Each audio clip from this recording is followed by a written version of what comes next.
صلی اللہ علیہ وسلم نے خوارج کے فتنے اور خوارج کی صفات سے آگاہ فرمایا. 20 سے زائد حدیث میں ان صفات سے بتایا. اس قدر آگاہ کرنے اور لوگوں کو متنبہ کرنے کے پیچھے وجہ کیا ہے؟ تو علماء نے اس کی ایک وجہ یہ لکھی ہے کہ ان کا جو پورا ظاہر ہو وہ پورا کا پورا دین پر مبنی ہو. دین تو اس لیے لوگوں کے ان سے دھوکہ کھانے کا بڑا ڈر اور خدشہ ہے. اور ان کا ایک بڑا مسئلہ یہ بھی ہے کہ یہ صرف افکار محدود نہیں ہے. یعنی چلو ایک فکر ہے اس کو اختیار کر لیا تو اس کی تبدیل کی کوشش ہو رہی. صرف اس حد تک معاملہ نہیں ہے بلکہ یہ افکار کی زبانی تبدیل کرنے کے ساتھ ساتھ قوت کی بنیاد پر زور کی بنیاد پر بھی ان کی تبدیل کرنے والے جو مخالف ہوں گے ان کے سلسلے میں ان کا رویہ یہ ہوگا کہ ان کو کاٹ کر رکھ دی جائے, چھوڑا نہ جائے بات. تو اس لیے نبی صلی اللہ علیہ وسلم نے سب سے زیادہ ان کے سلسلے میں آگاہ فرمایا. اور آپ صلی اللہ علیہ وسلم نے کہا کہ یہ برابر ظاہر ہوتے رہے ان کا آتا رہے یہاں تک کہ آخری جو جماعت کی ہوگی کے ساتھ یہ جماعت ابھرے گی اس کو کاٹ دے جائے یعنی ختم کر دے جائے لیکن پھر یہ نکلے اور نکلنے کا سلسلہ جاری رہے گا کہ ان کی آخری جو ٹولی ہوگی اور جماعت ہوگی دجال کے ساتھ ہوگی. تو ان کا معاملہ اس طرح سے نبی صلی اللہ علیہ وسلم کے جو وہ بہت ساری ہے کچھ اوصاف جو ان کے یہ کہ آپ کے سامنے رکھنے کی کوشش کی جاتی ہے. ایک صفت جو بہت نمایاں طور پر نبی صلی اللہ علیہ وسلم کی احادیث میں ان کی آئی ہے وہ ہے کہ یہ کم بس لوگ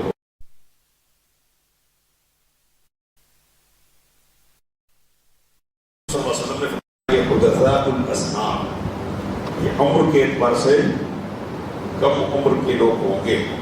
حافظ ابن حجر رحمۃ اللہ علیہ کہتے ہیں کہ الحدث هو الصغير السن. الحدث کا مطلب کیا ہے؟ وہ شخص جو صغیر السن یعنی عمر کے اعتبار سے کم تر. تو یہ چیز ان کے اندر ہوگی. یہ کم عمر ہوں گے, نوجوانوں کی تعداد ان میں ہوگی. بڑے بزرگ لوگوں کی ان کے اندر کیا ہوگی؟ کمی ہوگی. اب ظاہر سی بات ہے کہ اسی کے ساتھ نبی صلی اللہ علیہ وسلم نے ایک اور صفت بیان فرمائی ہے جو اس کا لازم نتیجہ ہے. امام نووی رحمۃ اللہ اس پر تبصرہ کرتے ہوئے لکھا کہ منه ان التفقد وقوة البصيرة تكون عند كمال السن وكثرة التجارب وقوة. کہتے ہیں کہ یہ بیان فرمایا کہ یہ لوگ کم عمر ہوں گے اور پھر یہ کہا کہ سفہاء الاحلام عقل کے بے وقوف ہوں گے, عقلی اعتبار سے کمزور ہوں گے. امام نووی رحمۃ اللہ علیہ کہتے ہیں کہ اس سے یہ بات ثابت ہوتی ہے کہ کم عمری یہ نا تجربہ داری کی چیز ہے. تجربہ آدمی کو زندگی کا کب حاصل ہوتا ہے؟ جب اس کی عمر بڑھتی ہے.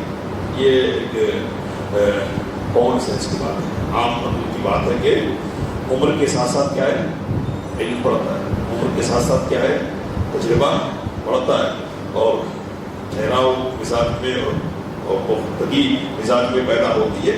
آدمی کے اندر قوت فیصلہ پیدا ہوتی ہے. کچھ کرنے سے پہلے, آگے بڑھنے سے پہلے آدمی سوچتا ہے نوجوان یہ چیزیں نہیں ہوتی، توقع ہوتا ہے، یعنی بس بدل سوچے سمجھے کسی معاملے میں گھس جانا، قدر اندازی کرنا اور اطراف کر لینا، یہ نوجوانی کی کمزوریاں ہیں۔ تو نبی اکرم صلی اللہ علیہ وسلم نے کہا کہ یہ نوجوان ہوں گے، عمر کے اعتبار سے کمتر ہوں گے اور عقل کے اعتبار سے کیا ہوں گے؟ صفا، صفی جمع صفا، بیوقوف ہوں گے، ان کی عقل کیا ہوگی؟ کمزور ہوگی۔ ٹھیک ہے، یہ صفات یاد رکھنا، یاد رکھنے کا مطلب یہ کہ سابقہ ہوتا ہے لوگوں سے، تو سابقہ ہونے کی بنیاد پر ہم ان صفات کی بنیاد پر فیصلہ کر سکتے ہیں۔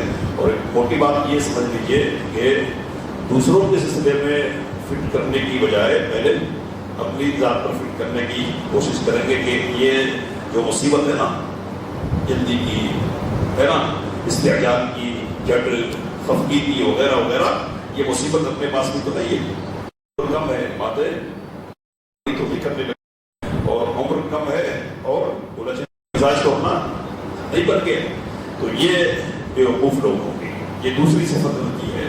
اور بیوقوف آدمی ہو تو پھر اور ایک صفت پیدا ہو جاتی ہے، کیا ہے وہ؟ تو اپنے آپ کو کچھ سمجھنے کی مصیبت، چھوٹے ہوں گے، کم عقل ہوں گے، لیکن اپنے آپ کو سمجھتے کیا ہوں گے؟ بڑے۔ تو یہ جو بڑا سمجھنے کی بات ہے، یہ بڑا سمجھنا عام لوگوں کے بھی کیا ہے؟ برا ہے، برا ہے۔ اپنے آپ کو کچھ سمجھنا یہ کیا ہے؟ عام لوگوں کے مقابل بھی بری چیز ہے، لیکن اہل علم و فضل کے بالمقابل اگر یہ چیز ہو جائے نا، یہ اور بری چیز ہے۔ کیا ہے؟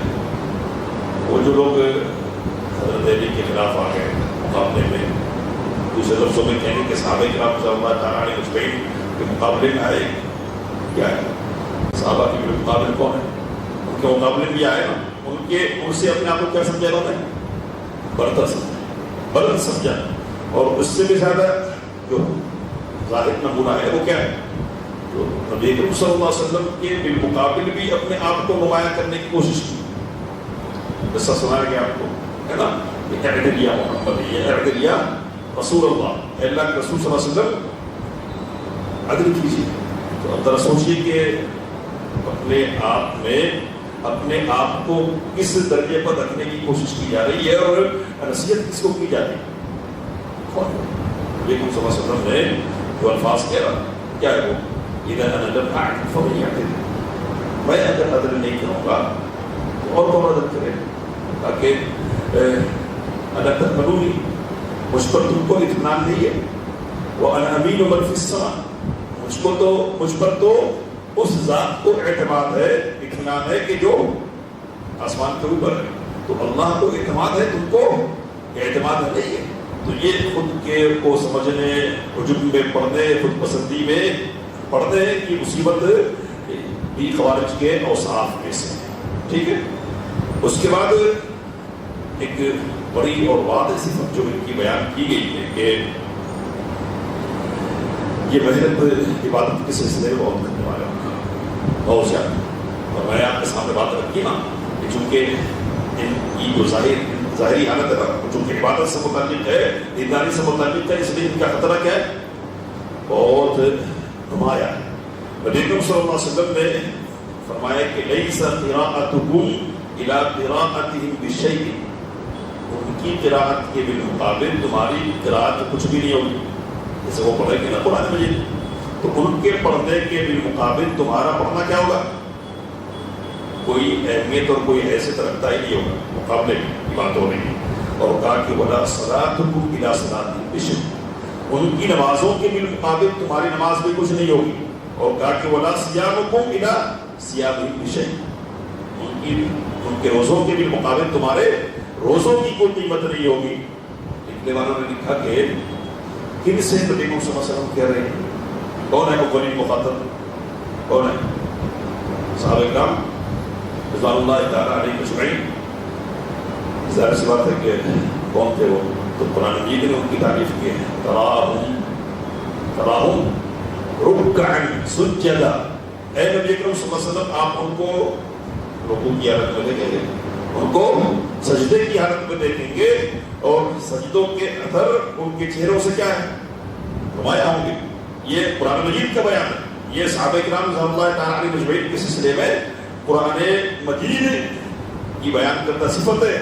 لیکن نبی اکرم صلی اللہ علیہ وسلم یہ کہہ رہے ہیں کہ تم جن کے اوصاف قرآن مجید کس انداز سے بیان کر رہا ہے نا، تم یہ اوصاف رکھنے والے لوگ، ان اوصاف کے حامل لوگ بھی کیا کریں گے؟ ان کی نمازوں کے بالمقابل، ان کی قرات و تلاوت کے بالمقابل اور ان کے روزوں کے بالمقابل کیا ہے؟ اپنے روزوں کو، اپنی تلاوت کو، اپنی نماز کو حقیر اور معمولی سمجھیں. یہ عبادتوں کے سلسلے میں بہت محنت اور کوشش کرنے والے ہوں گے. اور عبادت یہ تو ظاہری بڑی بڑی عبادتیں ہیں نا، دوسری بھی چھوٹی چھوٹی جو عبادتیں ہیں نا، وہ بھی ذکر کی عبادت، مال خرچ کرنے کی عبادت اور جو بھی دوسری عبادتیں نا، ساری عبادتوں میں یہ کیا ہوں گے؟ ظاہر سی بات ہے کہ مصیبت کیا ہے؟ سخت ہے. اور پریشانی کیا ہے؟ بہت بڑی ہوئی ہے. دین کا پورا نبادہ ہو، پورا کا پورا ایولا ہو تو آدمی کیا کرے گا؟ عام آدمی تو دھوکے میں پڑ جائے گا، اور عام کے خواص کے بھی پڑھنے کا ڈر ہو جائے گا، ہے نا. نبی صلی اللہ علیہ وسلم نے ان کی یہ بھی صفت بیان کی کہ یہ بہت زیادہ عبادت کرنے والے ہوں گے. حضرت عبداللہ بن عباس رضی اللہ تعالی عنہما کا ذکر ہوا تھا اس سے پہلے آپ کے سامنے، کہ جب یہ حضرت علی رضی اللہ تعالیٰ سے الگ ہو گئے لوگ خوارج، تو ان سے مناظرہ کرنے کے لیے حضرت علی رضی اللہ تعالیٰ عنہ نے حضرت عبداللہ بن عباس رضی اللہ تعالیٰ عنہما کو ان کے پاس بھیجا. اس سے پہلے بتایا گیا کہ جب پہنچے نا تو ان کے خیموں سے گنگنانے کی، شہد کے مکھیوں کی گنگناہٹ کی طرح آواز آ رہی تھی. کیا کر رہے تھے؟ کیا کر رہے تھے؟ تلاوت کر رہے تھے، ذکر میں مصروف تھے. کہتے ہیں عبداللہ بن عباس رضی اللہ تعالیٰ عنہ کی فدخلت علی قوم لم ارى اشد اجتهادا منهم. میرا جانا ایک ایسی قوم کے پاس ہوا، ایسے لوگوں کے پاس ہوا کہ ان سے بڑھ کر محنت کرنے والی قوم اور جماعت میں نے نہیں دیکھی. کون کہہ رہی ہے؟ کون ہے؟ عبداللہ بن عباس رضی اللہ تعالیٰ عنہما کہتے ہیں کہ ایدیہم کانہا ثفل الابل ای غلیظہ. ان کے ہاتھوں میں گٹے پڑ گئے تھے. مسلسل خاص حالت میں کسی عضو کو رکھیں گے زمین سے لگا کر تو نشان پڑ جاتے ہیں نا، وہ حصہ کیا ہو جاتا ہے؟ سخت ہو جاتا ہے. تو حضرت عبداللہ بن عباس رضی اللہ تعالیٰ عنہ کہہ رہے ہیں کہ ان کے ہاتھ کیا ہو گئے تھے؟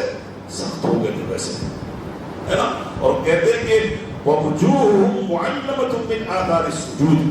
اور ان کے چہروں پر سجدوں کے آثار اور نشانات نمایاں تھے.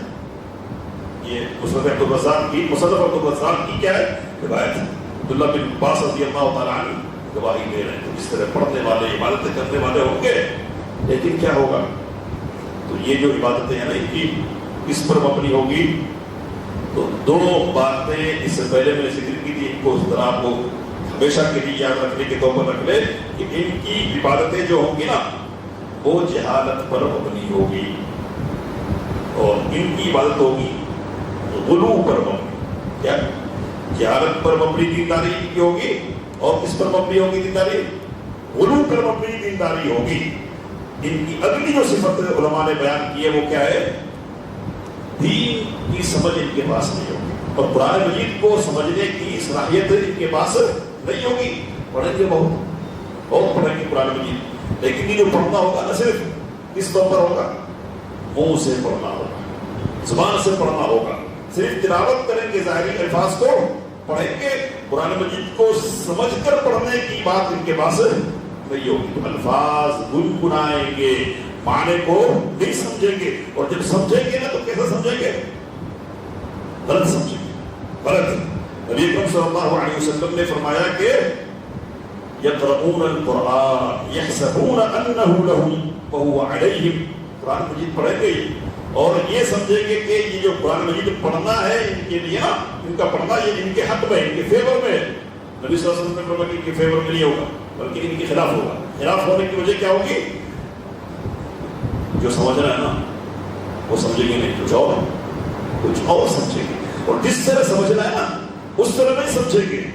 نبی صلی اللہ علیہ وسلم نے کہا کہ یتلون کتاب اللہ رطبا، بہت اچھی انداز میں ترو تازہ انداز میں قرآن مجید کی تلاوت کریں گے.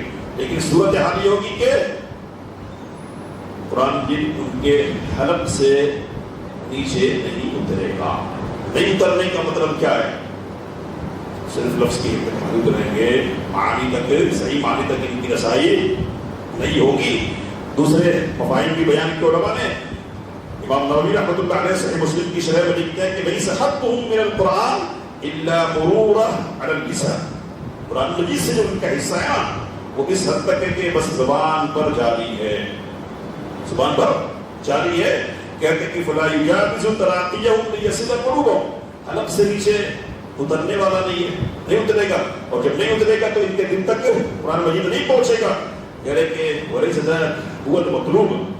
قرآن مجید کو صرف لفظوں کی بنیاد پر پڑھنا مطلوب نہیں. مطلوب کا مطلب عین مطلوب نہیں ہے. کہہ رہے کہ بل المطلوب تأملُهُ وتدبره بوقوعه في القلب. بلکہ قرآن مجید کے پڑھنے سے مطلوب یہ ہے کہ آدمی غور کرے، تدبر کرے، اور تدبر کی بنیاد پر دل تک قرآن مجید کی رسائی کو ممکن بنائے. تو یہ پڑھیں گے قرآن مجید، لیکن صرف منہ سے پڑھیں گے، زبان سے پڑھیں گے، سمجھیں گے نہیں، سمجھیں گے نہیں. حضرت امام ابن تیمیہ رحمۃ اللہ علیہ کہتے ہیں کہ وَكَانَتِ الْبِدْعُ الْأُولَى مِثْلُ بِدْعَةِ الْخَوَارِجِ إِنَّمَا هِيَ مِنْ سُوءِ فَهْمِهِمْ لِلْقُرْآنِ. یہ شروع کی بدعت ہے نا، مثال کے طور پر خوارج کی بدعت ہے. امام ابن تیمیہ رحمۃ اللہ علیہ کہہ رہے کہ یہ جو بدعت ہے نا یہ قرآن مجید کو غلط طور پر سمجھنے کی رد کرنا چاہیے. کہہ رہے کہ لم يقصدوا معارضته. انہوں نے قرآن مجید کی مخالفت کا قصد نہیں کیا. سمجھنے بات، یعنی بالقصد اور بالارادہ وہ قرآن مجید کے خلاف نہیں گئے. ان کے ذہن میں یہ نہیں ہے کہ وہ قرآن مجید کے خلاف جا رہے ہیں یا قرآن مجید کے خلاف وہ جانے کا ارادہ رکھتے ہو، ایسی بات نہیں ہے. کہتے ہیں کہ لیکن فہموا منہ ما لم يدل علیہ. بلکہ انہوں نے قرآن مجید سے وہ سمجھا جس پر قرآن مجید رد نہیں کر رہا تھا. حضرت عبداللہ بن عمر رضی اللہ تعالیٰ عنہما نے اس سلسلے میں کہا کہ انطلقوا الى آیات نزلت فی الکفار فجعلوها علی المؤمنین. قرآن مجید کی وہ آیات جو کفار کے سلسلے میں اتری ہیں نا تو ان کو انہوں نے کیا کیا؟ ایمان والوں پر فٹ کر دیا. جو کفار کے سلسلے میں آیتیں اترنے والی یہ اتری ہیں کن پر فٹ کر رہے ہیں؟ کن کو مصداق ٹھہرا رہے ہیں؟ ان آیات کی اہل ایمان کو مصداق ٹھہرا رہے ہیں. حافظ ابن حجر رحمۃ اللہ علیہ کہتے ہیں کہ کان یقال لهم القراء. ان کو قراء کہا جاتا ہے. خوارج کیا کہتے تھے؟ قراء کہتے تھے. کیوں؟ لشدت اجتہاد فی التلاوۃ والعبادہ. اس لیے کہ تلاوت اور عبادت میں بہت زیادہ محنت کرنے والے لوگ تھے. الا انهم كانوا يتأولون القرآن على غیر المراد منه. لیکن قرآن مجید کا معنی وہ نہیں نکالتے تھے جو مراد ہے اس سے ہٹ کر معنی نکالتے تھے. کہتے کہ وَيَسْتَبِدُّونَ بِرَأْيِهِمْ. اپنی رائے پر اڑتے اور جمتے تھے. وَيَتَنَطَّعُونَ فِي الزُّهْدِ. زہد اور دینداری کے سلسلے میں بے جا قسم کا تشدد اور سختی کرتے تھے اور خشوع وغیرہ کے سلسلے میں. یہ تو بات ہوگی. کہہ رہے کہ ایک اور صفت اور نمایاں صفت یہ ہے کہ ان کی جو بات اور گفتگو ہوگی نا وہ بڑی اچھی ہوگی. باتیں بڑی اچھی کریں گے. اس اعتبار سے فصاحت اور بلاغت کے اعتبار سے بھی الفاظ ان کے جو ہوں گے وہ خوبصورت ہوں گے. جملے جو ان کے منہ سے نکلیں گے نا وہ بھاری قسم کے اور خوبصورت قسم کے نکلیں گے. اور اس اعتبار سے بھی کیا خوبصورت اور اس اعتبار سے بھی کہ پچھلے ہفتے آپ کو سنایا تھا کہ یہ کہا کہ لوگوں دنیا کوئی چیز نہیں ہے، یہ چھوڑ دینے کی جگہ ہے. اس لیے عہد کرو کہ ہم دنیا کے لیے نہیں بلکہ آخرت کے لیے چاہیے کہ اس کو امیر بنائے گا نا. اس نے کیا کہا؟ کئی لوگوں کے اوپر پیشکش ہوئی تھی عبادت کی. آپ کے سامنے بات آئی پچھلے ہفتے. کسی نے قبول نہیں کہا تھا. جس نے قبول کیا اس نے کیا کہا؟ دیکھو دنیا کے لیے میں اس کو نہیں قبول کر رہا ہوں اور دنیا کے لیے اس کو چھوڑنے والا بھی نہیں. کتنا اچھا رہے گا، خوبصورت مضبوط. دنیا کے لیے نہیں لے رہا، دنیا کے لیے چھوڑنے والا بھی نہیں ہوں. نہ دنیا کے لیے لینا ہے، دنیا کے لیے چھوڑنے والا ہوں. لے لیا تو میں چھوڑوں گا نہیں. تو اس طرح کی بات نبی اکرم صلی اللہ علیہ وسلم نے کہا ان کے سلسلے میں کہ یحسنون القیل، بات جو ان کی ہوگی اچھی ہوگی، ویسیئون الفعل، لیکن عمل اور حرکت جو ان کی ہوگی وہ بری ہوگی، ان کی طرف سے جو حرکت دیکھنے کو ملے گی وہ غلط ہوگی. کہہ رہے کہ یتکلمون بکلمۃ الحق، منہ سے جو الفاظ نکالیں گے نا وہ الفاظ اچھے ہوں، حق کا کلمہ بولیں گے. یقولون من خیر قول البریہ، اور سب سے بہتر جو مخلوقات میں ہے نا، سب سے اچھا شخص اس کی بات کریں گے. کون ہے وہ؟ رسول اللہ صلی اللہ علیہ وسلم. تو قرآن کی بات کریں گے، نبی صلی اللہ علیہ وسلم کی احادیث کی بات کریں گے. اس سلسلے میں ان کو کیا ہے؟ خوب صلاحیت حاصل ہوگی. حضرت علی رضی اللہ تعالیٰ عنہ کے سلسلے میں جب یہ بات انہوں نے کی کہ الحکم الا للہ، فیصلہ کس کا ہونا ہے؟ حاکم کون ہے؟ اللہ ہے. یہ ابو موسیٰ اشعری رضی اللہ عنہ اور عمرو بن العاص رضی اللہ عنہ یہ کیسے جج بن گئے؟ ان کو کس نے اختیار دے دیا؟ کفر. حضرت علی نے کیا کہا تھا؟ کہا تھا کلمۃ حق ارید بہ الباطل، یہ حق کا کلمہ ہے لیکن اس سے مقصود اور مراد غلط دیا جائے، غلط. تو یہ الفاظ اچھے استعمال کریں گے. مختلف زبانوں میں ان کے جو بڑے لوگ گزرے ہیں نا، بڑے، تو ان کی خطابت کا ملکہ اور ان کی خطابت کی جو صلاحیت ہے نا وہ سکہ بند، یعنی تصریح شدہ مسلم. کئی لوگ گزرے کہ جن کے خطابات نقل کیے جاتے ہیں باقاعدہ عربی زبان کے اعلیٰ درجے کے کلمات کی مثال پیش کرنے کے لیے. تو ایک شخص ایسا ہی ہے، نام میرے ذہن سے نکل رہا، بڑا خطیب ہے، عربی زبان کی کتابوں میں اس کے خطبات نقل کیے جاتے ہیں. ذرا صورت کے اعتبار سے پھر ہوتا تھا کمزور، کمتر، لیکن بیوی جو میری تھی نا وہ خوبصورت تھی. لیکن گھر میں داخل ہو رہا، بیوی مسکرا رہی. پوچھا کہ کس لیے مسکرا رہی ہے؟ یہ خود بھی خارجی ہے اور اس کی بیوی بھی کیا ہے؟ خارجی ہے. اس لیے ہنسنے کی وجہ کیا ہے؟ کہا کہ میں اس لیے ہنس رہی ہوں کہ ہم دونوں جنتی ہیں. کیا؟ ہم دونوں جنتی ہیں. بات سمجھنا نہیں، جنتی ہے. کیسے؟ کہا کہ دیکھو اللہ نے میری شکل میں خوبصورت بیوی تجھ کو عطا کی، تو یہ جو خوبصورت بیوی کے لیے نعمت، اس پر تم کیا کرو گے؟ ہاں، شکر. تو شکر کی بنیاد پر تم جنت کے مستحق ٹھہرے. اور تم صورت کے اعتبار سے کیا ہو؟ تم تو کمزور ہو، کمتر ہو. تو مجھ کو کیا کرنا پڑ رہا؟ صبر کرنا پڑ رہا. تو میں صبر کی بنیاد پر کیا ہے؟ جنت میں جاؤں. تو اس طرح اونچی اونچی اور میٹھی میٹھی باتیں کرنے والے لوگ یہ ہوتے ہیں. ان کا کلام بڑا فصیح اور بلیغ ہوتا ہے. اور اس دور کے جو خارجیوں کے سردار گزرے ہیں، ایک بات یہ سمجھ لیجیے کہ ضرور نہیں ہے کہ ذہنی طور پر اور ارادی طور پر خارجیت میں کو اپنایا گیا ہو. اس مذہب کے الفاظ اور پھر علماء کے بیانات آپ کے سامنے آ رہے ہیں، وہ ضرور نہیں کہ شعور کو پر آدمی یہ محسوس کرے کہ کیا ہے وہ کس راستے پر.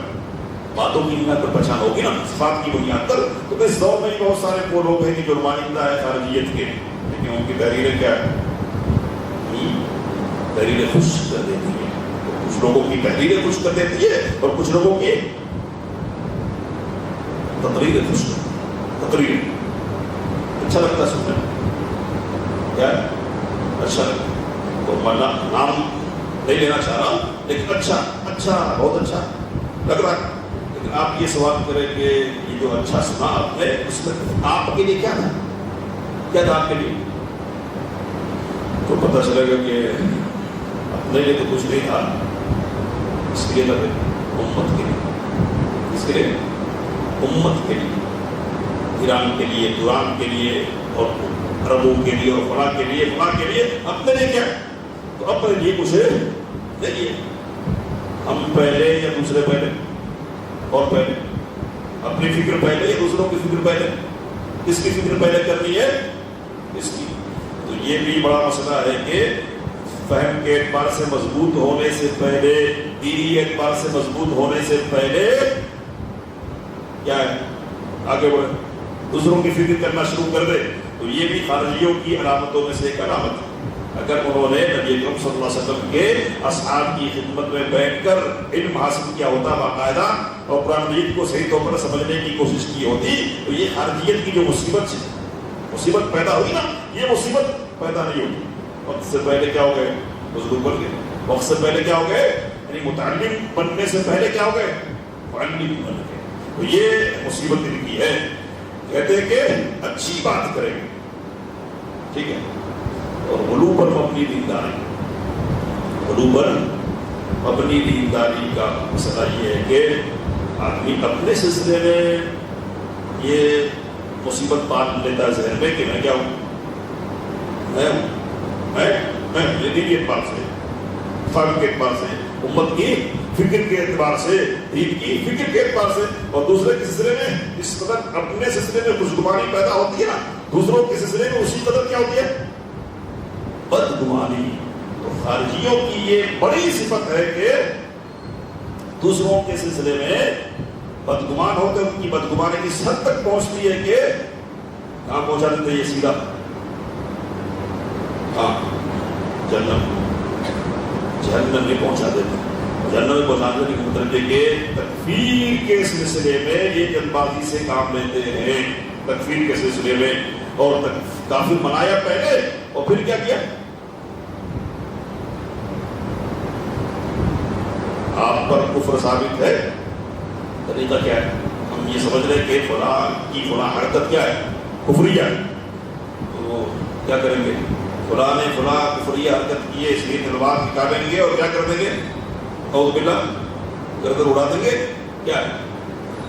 شروط ہیں، ان کا مطالعہ کریں گے، موانع ہے، رکاوٹیں ہیں کچھ، ان کی جانچ اور پڑتال کریں گے۔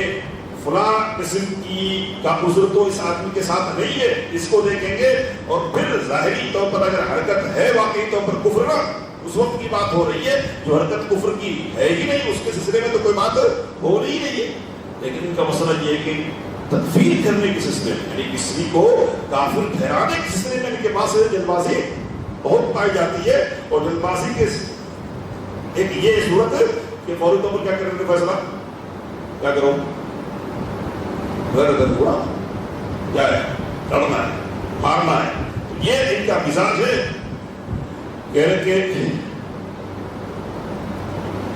امام ابن تیمیہ رحمۃ اللہ علیہ کہ من اعظم ما ذم به النبی صلی اللہ علیہ وسلم الخوارج، جو بڑی مذمت کی ہے نبی صلی اللہ علیہ وسلم، یعنی ان کی جو بڑی بری صفت بیان کی ہے نبی صلی اللہ علیہ وسلم نے، ان میں سے ایک نمایاں صفت یہ ہے کہ یہ مسلمانوں کی تکفیر کرتے ہیں اور مسلمانوں سے کیا ہے؟ لڑتے ہیں۔ نبی صلی اللہ علیہ وسلم نے کیا کہا؟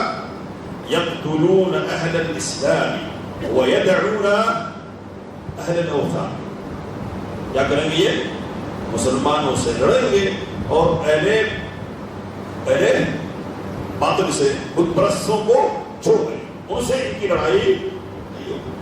دیکھیے پوری تاریخ مطالعہ کیجیے علماء کی بنیاد پر، تو ان کی لڑائی خوارج صفت لوگوں کی، اور خوارج کی لڑائی کن کے ساتھ رہی ہے؟ کن کے ساتھ؟ ہاں، مسلمانوں سے۔ قبلہ اول سے محبت ہے نا، ہے نہیں؟ لوگ یہ باور کرانے کی کوشش کرتے ہیں کہ ان کے پاس ہے یا محبت ہے نا، تو غلط کیوں ہے؟ انبیاء کرام علیہ الصلوۃ والتسلیم کا قبلہ سے محبت تو فطری ہے نا۔ تو قبلہ اول پر قبضہ کرنے والے لوگ بازو میں ہیں، ٹھیک ہے، بازو میں، ان کے خلاف کوئی ایک چھوٹی بڑی کارروائی آپ ہم کو دکھلاؤ۔ ان کے سلسلے میں گفتگو کر رہا ہوں میں، ان کے سلسلے میں کہ ان کے خلاف کوئی کارروائی انہوں نے کی ہو، ان کی بات کر رہا ہوں۔ لوگ جیسے تصرف، جلد بازی کا مسئلہ ہے نا، نوجوانی میں کیا ہے؟ ناتجربہ کاری کے مسائل کیا ہے؟ خراسان سے کالی کالی جھنڈیاں نکلیں گی، ٹھیک ہے، چلو جھنڈا لگا دیا سوشل میڈیا پہ، ہے نا، اور سر پہ پگڑی باندھی گئی کون سی؟ ہاں، کالی پگڑی، خطیب ہے، خطبہ دے رہا، خلیفۃ المسلمین کا ظہور ہو گیا، نوجوان جلد باز نوجوانوں کی کھیپ کی کیپ چلی گئی، پوری دنیا سے گئی، اور گئی تو کدھر گئی؟ اللہ کو معلوم ہے، کچھ راستے میں لڑ کے کچھ کو اللہ نے بچا لیا، اور جو گئے تو چلے گئے، کدھر گئے وہ نہیں معلوم، وہ کافروں کے اعلی کار بن گئے یا ان کو ختم کر کے نابود کر کے رکھ دیا گیا، یہ اللہ تعالیٰ کو معلوم ہے۔ وہ جو پچھلی باتیں کی نا، جلد بازی، ایسا دکھ رہا تھا کہ کیا ہے، مہدی آخر الزمان کا ظہور ہو گیا، وہ برس برس کی آرزو کس کے لیے جیتے رہے، نماز کی فکر نہیں، روزے کی فکر نہیں، اصلاح عقائد کی فکر نہیں، اس کی فکر نہیں، جیتے رہے، خلافت ہونی چاہیے۔ اب ایک شخص نے دعویٰ کر دیا، آرزو پوری ہو گئی ہے، چلے گئے جلد بازی کر کے، کہہ کہ یہ جو تھے نا خلیفہ، انا مزعومہ خلیفہ، یہ جو تھا نا، اس کے خلاف لڑا تھا، اس کے خلاف بیت المقدس کے لیے کوشش ہوئی تھی، اس کے آگے ہوئی تھی کیا؟ ہاں، ہے کوئی نمونہ، کوئی مثال نہیں ہے، اس کے خلاف لڑ رہی ہے۔ تو شام کے علاقے میں وہ مسلمان جو ایک خاص فکر کے حامل شخص کے خلاف اس کے ظلم سے تنگ آ کر متحد ہو رہے تھے اور کوشش کر رہے تھے نا، ان کو ختم کرنے کے لیے اور ان کو ان سے گرانے کے لیے کیا کیا؟ ہاں، ایک تنظیم پیدا کر دی گئی، ایک تیر سے کئی شکار، ایک تیر سے کیا کئی شکار کیے جاتے ہیں، تو نام کچھ اور ہے، لیکن صورت مسلمانوں جیسی بنائی گئی، اور صورت مسلمانوں جیسی بنائی گئی تو اس بنیاد پر اسلام کو بدنام کرنے کی کوششیں ہوئی، آدمی کو پکڑا جا رہا ہے، اور کیا ہے، ویڈیوگرافی کی جا رہی ہے، کیا صورت ہے، نعوذ باللہ، تو اس کو ذبح کر دیا جا رہا ہے، اس کو ذبح کر رہے ہیں، یہ اسلام کی صورت کو مسخ کرنے کا ایک نشان ہے، اور پھر کتنے لوگ مارے گئے اس چکر میں، اور کن کو دخل اندازی کرنے کا موقع ملا، گزرنے کا، روس آیا، رشیا ہے نا، مالیہ کی امریکہ آیا، کس کے نام پر آ رہا ہے، کس کے نام پر، داعش کے نام پر، مصیبت کہاں ہے؟ تو وہ جو جلد بازی کی مصیبت ہے نا، اس مصیبت کی بنیاد پر یہاں بھی اہل کفر اور اسلام دشمن لوگوں نے اسلام کا استعمال کیا، چلو کسی مسلمان کو پریشان کرنا میں کیا ہے، جوڑ دو، ان کی صفت یہ ہے کہ یہ اہل کفر سے نہیں لڑیں گے، کس سے لڑیں گے؟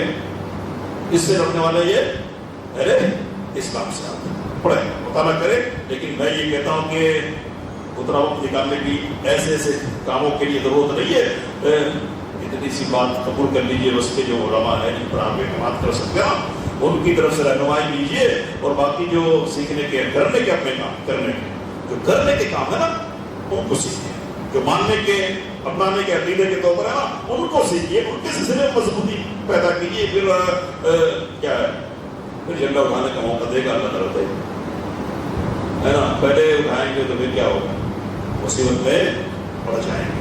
یہ کہہ رہے ہیں کہ یہ تکفیر کرنے والے لوگ ہیں، یہ کیا ہے، یہ مسلمانوں کے خون کو حلال کرنے والے لوگ ہیں، یہ کہ پہچان ہے، کہہ رہے کہ فَإِنَّهُمْ يَسْتَحِلُّونَ دِمَاءَ أَهْلِ الْقِبْلَةِ، اہل قبلہ کے خون کو یہ حلال سمجھتے تھے، ان کا عقیدہ تھا، اس لیے کافر ہے، کیا ہے، کبیرہ گناہ کا ارتکاب کر لیا، کافر۔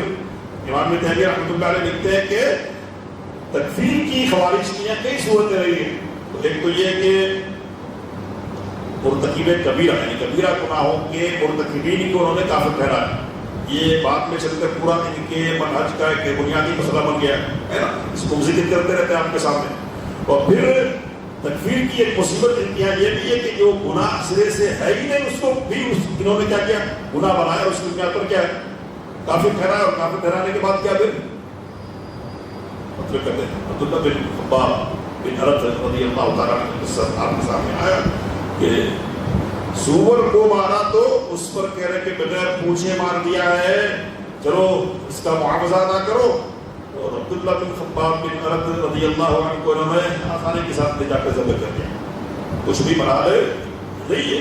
کھجور ایک ذمہ کی کھجور کھا لی نا، بغیر کیسے کھا لی جی ہے نا، اور عبداللہ بن خباب بن ارد رضی اللہ تعالیٰ عنہ کی زوجہ کا پیٹ چھین دیا انہوں نے، حمل سے تھی، پیٹ چھین کر بچہ نکال دیا، یہ کوئی کام نہیں ہے مسلمان مسلم کا رویہ۔ امام ابن تیمیہ رحمہ اللہ کہتے ہیں کہ کوئی ہے ہی نہیں گناہ، کوئی گناہ نہیں ہے، بس غیر گناہ کی ایسی حرکت ہے کہ جو گناہ ہے ہی نہیں اس کی بنیاد پر تکفیر کرتے ہیں، اور کہتے ہیں کہ ابھی تکفیر بالظن والشبہات والامور المحتملہ، ایسی بنیاد پر تکفیر کرتے ہیں جس جہاں شبہ ہے، شبہ ہوا کہ غلط ہے بس تکفیر، یا ایسے ہو کہ جن میں احتمال ہے یہ بھی ہو سکتا ہے، یہ بھی ہو سکتا ہے، کرنے والے نے یہ کام کیا ہے، اس کی وجہ یہ ہو سکتی ہے، اس کی وجہ یہ بھی ہو سکتی ہے، میری نگاہ نے دیکھا کہ فلاں ایسا کر رہا تھا لیکن ممکن ہے کہ میرے دیکھنے میں کیا ہو، ہاں غلطی ہو، نہیں غلطی ہوتی نہیں دیکھیں گے،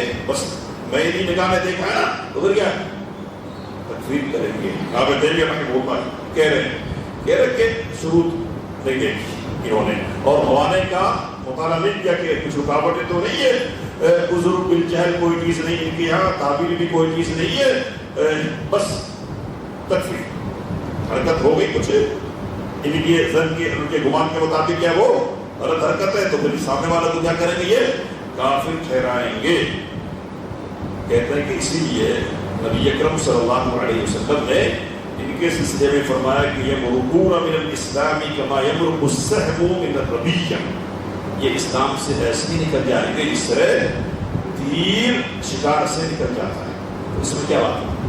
کہتے ہیں کہ نبی اکرم صلی اللہ علیہ وسلم نے تیر سے نکل جانے کو تیر کے نکلنے سے تشبیہ دی، تیر چلا شکار میں گھسا ہو اور گھس کے کیا نکل گیا، کہہ رہے کہ یہ تشبیہ دے رہے تیر سے میں داخل ہوا پھر کیا نکل گئے، اس طرح جس طرح تیر کیا شکار کے اندر داخل ہوا اور پھر وہ کیا ہو گیا نکل گیا۔ کہتے ہیں کہ داخل ہوں گے اسلام میں دین میں پھر نکل جائیں گے، کہہ رہے کہ تشبیہ کیوں دی؟ کہہ رہے کہ اس لیے کہ تیر چلانے والا جو ہے نا اس نے اتنا مضبوط انداز میں تیر چلایا ہے کہ تیر کیا ٹھہرا نہیں، کہیں پھنسا نہیں، بالکل۔ کہتے ہیں کہ اسی طرح ان کا معاملہ کیا ہوگا کہ یہ تیزی کے ساتھ انتہائی مضبوطی کے ساتھ کیا ہو جائے گے، دین سے نکل جائیں گے، اور دین سے نکالنے کے سلسلے میں کیا کریں گے یہ جلد بازی اور مضبوطی کا ثبوت دیں گے۔ نبی صلی اللہ علیہ وسلم نے کہا کہ ہم شر الخلق والخلیقہ، یہ مخلوقات میں سب سے بدتر لوگ ہیں، اور کہا کہ طوبی لمن قتلہم وقتلوہ، دونوں کے لیے خوشخبری ہے، جو ان کو قتل کرے نا اس کے لیے بھی خوشخبری، اور جس کو یہ قتل کرے اس کے لیے بھی خوشخبری۔ حافظ ابن حجر رحمۃ اللہ علیہ کہتے ہیں کہ ان الخوارج شر الفرق المبتدعة من الامة المحمدیہ، امت محمدیہ کے جتنے فرقے ہیں نا ان فرقوں میں سب سے بدتر فرقہ کیا ہے؟ خوارج کا فرقہ، شر الخلق والخلیقہ، نبی صلی اللہ علیہ وسلم فرمایا۔ ایک اور بیان کر کے بات ختم کریں گے۔ ایک ہر زمانے میں کوئی نہ کوئی اپنی یہ پہچان لگاتا ہے، ٹھیک ہے، کوئی نہ کوئی علامت لے کر آتے ہیں تاکہ لوگوں سے دوسرے لوگوں سے کیا ہو جائے، ان کا معاملہ الگ ہو جائے، ان کی تمیز ہو۔ تو شروع میں ان کی جو تمیز تھی نا وہ کیا تھی؟ شروع میں ان کی پہچان کیا ہے؟ کیا پہچان ہے؟ ہاں کیا ہو رہا ہے؟ باطل پر وہ تو ہے ہی، دوسرے بھی کر سکتے ہیں۔ ایک الگ پہچان کیا ہے، نبی صلی اللہ علیہ وسلم نے بتایا کیا ہے وہ؟ سیماہم التحریق، ان کی علامت کیا ہوگی؟ منڈن کروا. کیا بولے؟ ہاں سر بولنا, سر پہ ان کے بال نہیں ہوگا. یہ ہمیشہ کیا کرتے ہو کر رکھے ہوں گے, بال نکال کے رکھو گے سر. ٹھیک ہے. کہتے ہیں امام ابن تیمیہ رحمۃ اللہ علیہ کہ وہذہ السیما سیما اولی, یہ پہلے جو خوارج سے شروع کے ان کی یہ علامت اور پہچان ہے. کما کان ذو السدیہ, جیسا کہ سدیہ کا تھا. ذو السدیہ کا تھا. ذو السدیہ کون ہے؟ تو ایک ذو الخویصرہ. ٹھیک ہے, یہ تو معلوم ہے. ذو الخویصرہ جانتے ہیں نا کون ہے؟ یہ نبی صلی اللہ علیہ وسلم پر اعتراض کرنے والا. ٹھیک ہے. تو ذو الخویصرہ بھی کیا تھا؟ ہاں محلب تھا. اس کے سر کے بال میں نکلے ہوئے تھے. روایت میں بات موجود ہے. اور نبی صلی اللہ علیہ وسلم نے ایک خاص شخص کے سلسلے میں بتایا تھا, ذو السدیہ, کہ اس کے بازو پر ابھرا ہوا گوشت ہوگا اس طرح عورتوں کا استان ہوتا ہے. یہ ذو السدیہ استان والا. یہ بھی کیا تھا؟ ہاں اس کے بھی سر کے بال نکلے ہوئے تھے. امام ابن تیمیہ رحمۃ اللہ علیہ کہتے ہیں کہ یہ پہلے لوگوں کا وصف ہے. بعد میں کیا ہے؟ تو بعد کے زمانوں میں الگ الگ پہچان انہوں نے کی ہے. تو کوئی نعرہ ہو گیا تو ان کے پاس, یا پھر ظاہری طور پر کوئی پہچان اپنی الگ کریں گے تاکہ دوسرے لوگوں سے کیا ہو جائے, ممتاز ہو. اب کیا ہے؟ اب کیا ہے؟ اب کو پہلے بھی ایک علامت آئی ہے, اس کا ذکر کریں گے انشاءاللہ. کیا ہے ابھی؟ کیا ہے اب انہوں نے علامت اپنی جو نمایاں ان کی علامت ہے وہ کیا ہے؟ کیا اڑتے ہوئے, بیٹھتے ہوئے, چلتے ہوئے, پھرتے ہوئے, بلکہ یہ کہنا چاہیے کہ سوتے ہوئے بھی کیا بات کرتے ہیں؟ ہاں کوئی سیدھی مجلس نہیں. امت کا کیا ہے؟ امت کا درد یہ پہچان یا تو ظاہری طور پر کوئی علامت ہوگی یا پھر فکر کی بنیاد پر کوئی علامت ہوگی. ایک علامت یہ لے کر چلیں گے. اب کیا ہے وہ خلافت ہے. کیا وہ خلافت؟ میں نے کہا کہ اس نے مصیبت میں بڑا ڈالا لوگوں کو, اور نوجوانوں کی بڑی تعداد اپنے تحور کی وجہ سے, جلد بازی کی وجہ سے, اور علماء کو نہیں ماننے کی وجہ سے,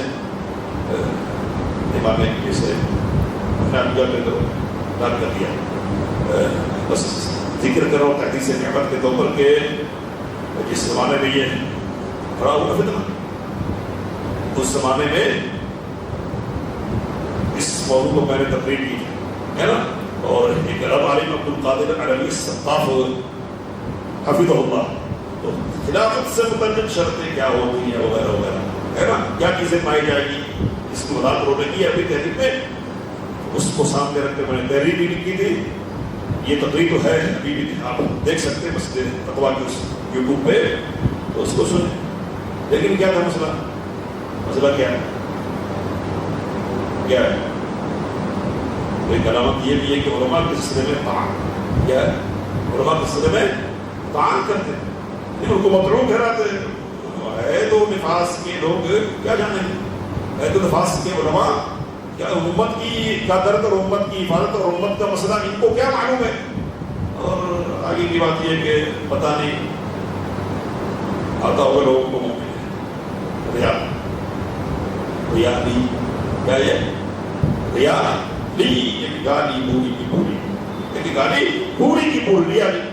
اس طرح کے بکواسات لوگوں نے اس وقت لگائے, لیکن بعد میں حالات نے واضح کر دیا کہ دیکھو, امام حسن بصری رحمہ اللہ کی قول میں کے بات کر رہا ہوں کہ انہوں نے کہا کہ کوئی فتنہ پیدا ہوتا نا, فتنہ پیدا تو کیا ہوتا, علماء پہلے اس کو جان لیتے, اور ہم لوگ بعد میں. لیکن بعد میں کب ہوتا وہ, جب چڑیا کھیت چھپ گئی ہوتی ہے تو علماء سمجھاتے رہے. میں نے کہا کہ دیکھو امت میں ہے لوگ, علماء ہیں, مشائخ ہیں, ان پر اعتماد کرو, ان کو دیکھو کدھر جا رہے. اگر جا رہے ہیں نا تو چلو پھر پیچھے پیچھے مہدی کا ظہور ہوگا نا, تو جیسے ہی بیعت ہوگی اور پھر بیعت کے بعد ایک علامت ظاہر ہوگی, سارے اطراف عالم کے علماء مشائخ جو ہوں گے نا, سب کے سب بیعت کرنے کے لیے ٹوٹ پڑے گی. نبی صلی اللہ علیہ وسلم نے بیان فرمایا, تو دیکھو ذرا انتظار تو کرو کہ علماء کدھر جا رہے ہیں. لیکن نہیں, ہم تو جائیں گے, ہم تو کیا کریں گے؟ اب جھنڈا کالی جھنڈی اٹھائیں گے، چلے جائیں گے یہی لوگ چلے گئے. ٹھیک ہے، یہ بھی علامت ہے کہ علماء سے کیا کرتے ہیں؟ کرتے ہیں، ان کے رشتے میں منصوبانیاں کرتے ہیں. انشاءاللہ بات ہوگی. بس دعا کی جو بات کرنے کی کوشش کی گئی ہے، اسے استفادے کی توفیق. عامر واخر دعوانا الحمدللہ.